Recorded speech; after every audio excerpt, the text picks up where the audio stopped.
ये जो science centre खुल रहा है वो देश में 3 स्थानों पर है, चौथा हमारे नए रायपुर में होगा। इसके लिए 200-250 करोड़ रुपए की आवश्यकता होगी। प्रारंभिक 34.9 करोड़ का प्रावधान बजट में है और इस पर काम हम प्रारंभ करने वाले हैं रायपुर में।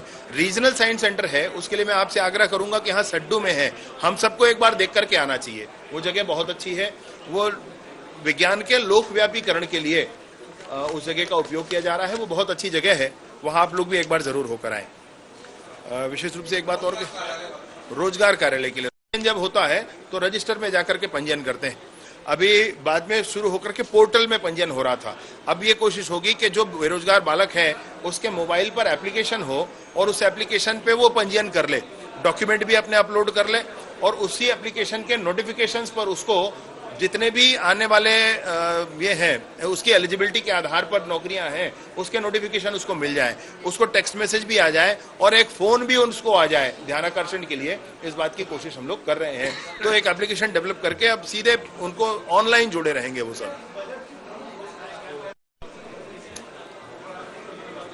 इस बजट में गृह विभाग में जो प्रमुख बात आपसे मैं कहूं तो नियत नेलानार ये बड़ी योजना है। नियत नेलानार वो योजना है जिसके अंतर्गत बस्तर में आप चले जाएं कभी, मेरे पास बस्तर के छोटे छोटे बच्चों का गाना है, बस्तर के बच्चे गाना गा रहे हैं कि हम भी डॉक्टर बनेंगे, गोंडी में गा रहे हैं हम भी कलेक्टर बनेंगे, ये बस्तर के बच्चे गाना गा रहे हैं। तो बस्तर के बच्चों को भी अब आगे बढ़ना है, बस्तर के नौजवानों को आगे बढ़ना है। वहाँ की जनता, बस्तर के लोग बड़ी ही पिपासा के साथ वहाँ उनके गाँव में लाइट आ जाए इसकी प्रतीक्षा में, उनके गांव में भी बोर हो जाए, हैंडपंप हो जाए इसकी प्रतीक्षा में है।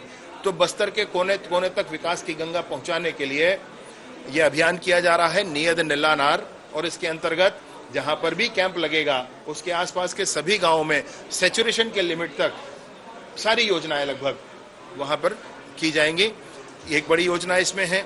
इसके साथ साथ मैं आपको बताऊं कि डायल 112 जो जारी है, अभी चल रहा है, वो अभी प्रदेश के 16 जिलों में है।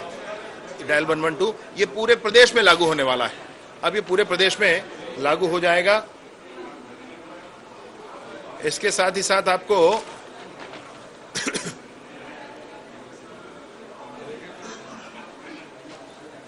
जेल के संदर्भ में तो मैंने अपनी बात हो गई है।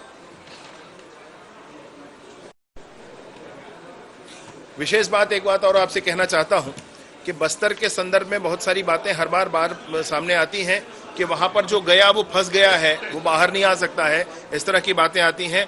नियम बनाकर और नियम का पूरी ताकत से पालन करके निर्धारित दिनों तक के लिए, इतने दिन अगर वो बस्तर में रह चुके हैं तो किसी नेता या किसी अधिकारी के पास जाने की जरूरत नहीं है, स्वयं उनको ऑफर जाएगा कि आप अब कहाँ जाना चाहते हैं। 3 ऑप्शन की प्रक्रिया हम सोच रहे हैं, 3 ऑप्शन की प्रक्रिया रख लेंगे और उन 3 ऑप्शन में से किसी एक ऑप्शन में उनको पदस्थ कर दिया जाएगा। ये प्रक्रिया कर रहे हैं, नियम बना करके बस्तर के लोगों को वापस लाना और वहां पर नए लोगों को ले जाना, ये नियम बनाकर करेंगे। कोई वहां जाकर के फंस गया, ये भाव किसी के मन में नहीं होना चाहिए।